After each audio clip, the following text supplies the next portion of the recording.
আজ 17ই ডিসেম্বর। আপনি কি জানেন আজকের দিনের ঐতিহাসিক গুরুত্বটা কি? আজকের দিনে কি হয়েছিল?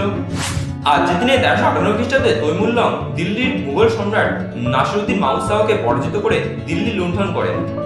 আজকের দিনে 1931 খ্রিস্টাব্দে প্রশান্তচন্দ্র মহলানবিশ কলকাতায় ইন্ডিয়ান স্ট্যাটিস্টিক্যাল ইনস্টিটিউট প্রতিষ্ঠিত করেন। আজকের দিনে 1942 খ্রিস্টাব্দে ভারত ছাড়া আন্দোলনের সময় বিপ্লবী সতীশচন্দ্র সামন্ত তাম্রলিপ্ত জাতীয় সরকার গঠন করেন। আজকের দিনে 1857 খ্রিস্টাব্দে সুন্দরী মোহন দাস জন্মগ্রহণ করেন। তিনি ছিলেন একজন বিশিষ্ট চিকিৎসক, লেখক এবং সমাজসেবী।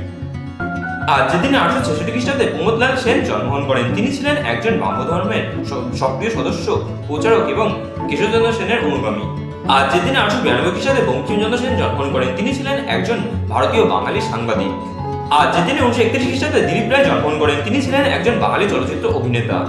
আজকের দিনে 1936 খ্রিস্টাব্দে দেবেশ রায় জন্মগ্রহণ করেন। তিনি ছিলেন একজন বাঙালি কথাসাহিত্যিক এবং সাংবাদিক। আজকের দিনে 1938 খ্রিস্টাব্দে চারুচন্দ্র বন্দ্যোপাধ্যায় মারা যান। তিনি ছিলেন একজন বাঙালি লেখক, অনুবাদক এবং সম্পাদক। আজকের দিনে 2019 খ্রিস্টাব্দে ডক্টর শ্রীরাম লাগু মারা যান। তিনি ছিলেন একজন নাক কান গলা বিশেষজ্ঞ, একজন বিখ্যাত চিকিৎসক এবং ভারতীয় মঞ্চ ও চলচ্চিত্র অভিনেতা। এছাড়া আজকের দিনটি সারা ভারত জুড়ে পেনশনভোগী দিবস হিসেবে পালন করা হয়।